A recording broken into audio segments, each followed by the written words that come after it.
এই মুহূর্তে আমি আছি সিঙ্গাপুর ন্যাশনাল স্টেডিয়ামে।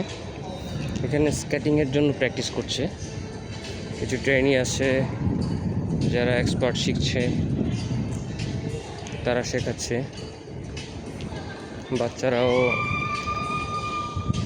স্কেটিং প্র্যাকটিস করছে এখানে।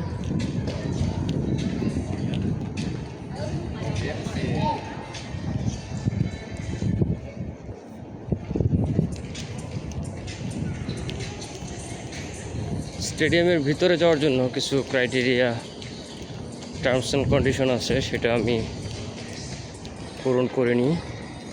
আর আজকে এরকম কোনো স্পেশাল ইভেন্ট নাই, তো স্টেডিয়ামের ভিতরে আমি যাব না, শুধু এই অংশটা ঘুরে দেখার জন্য সর্বসাধারণের জন্য উন্মুক্ত থাকে সব সময়।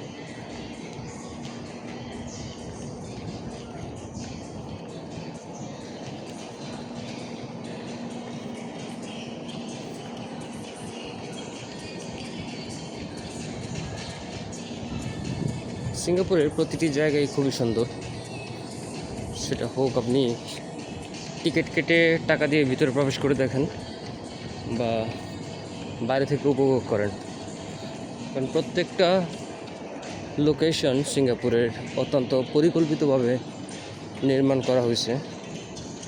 সিঙ্গাপুর একটা পরিকল্পিত শহর। যারা সিঙ্গাপুরে ঘুরতে আসবেন প্রতিটি জায়গায় আপনাদের ভালো লাগবে। আর যারা সিঙ্গাপুরে কাজ করেন, অনেক জায়গা ফ্রিতে ঘোরার সুযোগ থাকে। গতকালকে লেবার ডে ছিল, আর লেবার ডেতে হচ্ছে অনেক জায়গা, বোটানিক্যালস গার্ডেন, তারপর হচ্ছে সিঙ্গাপুর প্রধানমন্ত্রী বাসভবন, এইসব জায়গাগুলো এবং আরও অনেক জায়গা ফ্রি থাকে। শুধু সিঙ্গাপুরে ওয়ার্ক পাস হোল্ডার যারা আছে, ওয়ার্ক পারমিট শো করে এইসব জায়গাগুলোতে ঘুরতে পারে। নর্মালি যদি কেউ ভ্রমণ করতে আসে, সেখানে $10, $15, $20, $50 চার্জ থাকে। তো এই ব্যাপারগুলোতে, এই স্পেশাল ডেগুলো, গভর্নমেন্ট হলিডেগুলোতে চার্জ থাকে না কোনো। তো যারা আসলে ঘুরতে চান, এইসব জায়গাগুলোতে ফ্রিতে ঘুরতে পারবেন। আর যারা পয়সা দিয়ে ঘুরতে চান, যেমন সিঙ্গাপুর ফ্লাইয়ার, মেরিনা বে স্ট্যান্ডের উপর যে জায়গাটা আছে, যে শিপ বিল্ডিংটা, এখানে সি অ্যাকুরিয়াম, এইসব জায়গাগুলো টিকিট কেটে যাইতে হয়। তারপর হচ্ছে গার্ডেন্স বাই দ্য বে, এই জায়গাটাও সিঙ্গাপুরে ফ্রিতে ঘোরার জন্য অনেক কিছু আছে। তো আমি আজকে আমার স্টেডিয়াম ঘোরার পরে আমি ওইখানেও যাওয়ার চেষ্টা করব। আর গার্ডেন বাই দ্য বেতে কিছু কিছু জায়গা আছে যেগুলোতে টিকিট কেটে প্রবেশ করা লাগে এবং ইনস্ট্যান্ট টিকিট পাওয়া যায় এখানে। সো ওই জায়গাগুলো আমি দেখানোর চেষ্টা করব। সে প্র্যাকটিস করতেছে সাইকেল রাইডিং। একটা মা শেখাচ্ছে, তার দুটা বাচ্চাকে নিয়ে আসছে, সাইকেল প্র্যাকটিস করা গেছে। তো আমি যখন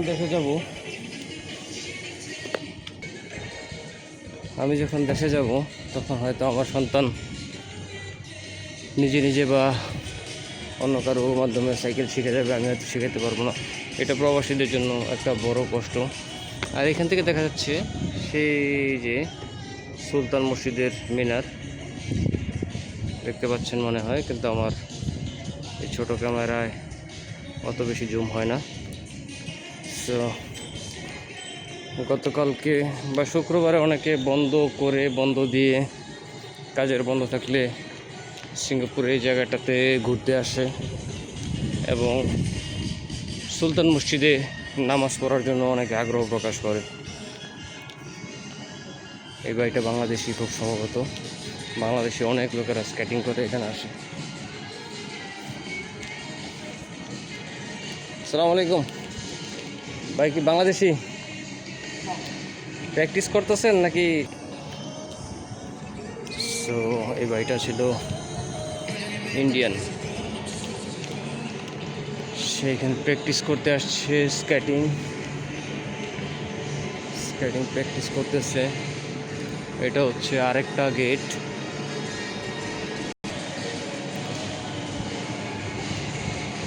এই গেটটার পরে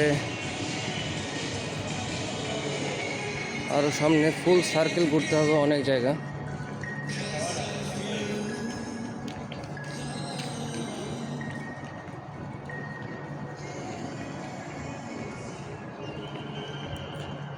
যেতে যেতে আপনারা দেখতে থাকেন সিঙ্গাপুরের স্টেডিয়ামের আউটসাইডের এই অংশ।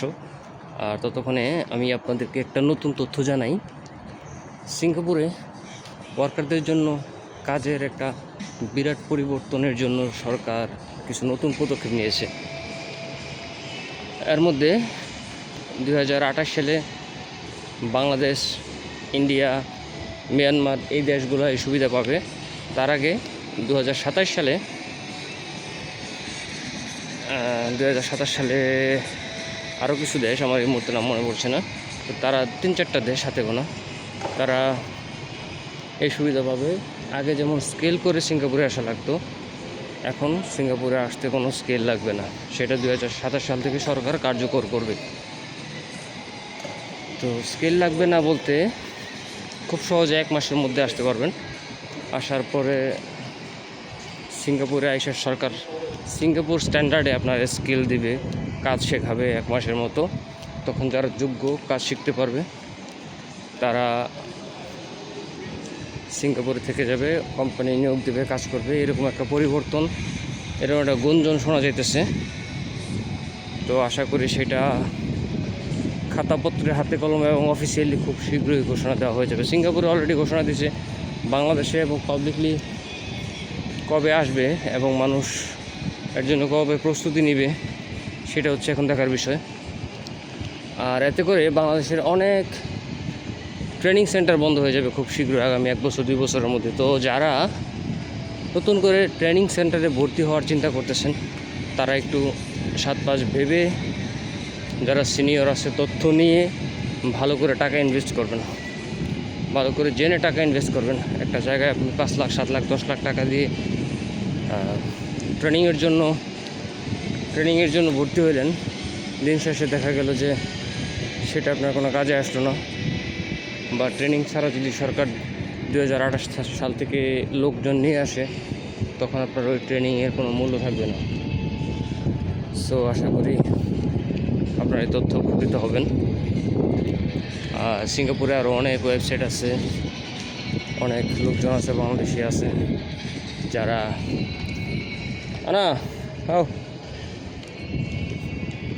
Practising practising okay best wishes. So সে প্র্যাকটিস করতেছে। সিঙ্গাপুরিয়ানরা সহজেই ইন্ডিয়ানরা সিঙ্গাপুরে সহজেই ভালো ভালো চাকরি পেয়ে যায়।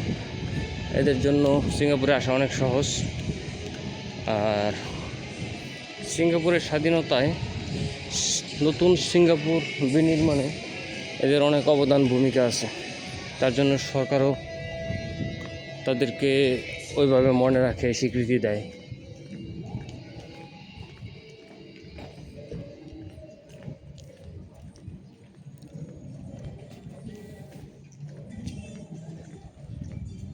এ হচ্ছে কেলাং ওয়েব মল। আমি এখন এটা ভিতরে যাব, দেখি কি আছে।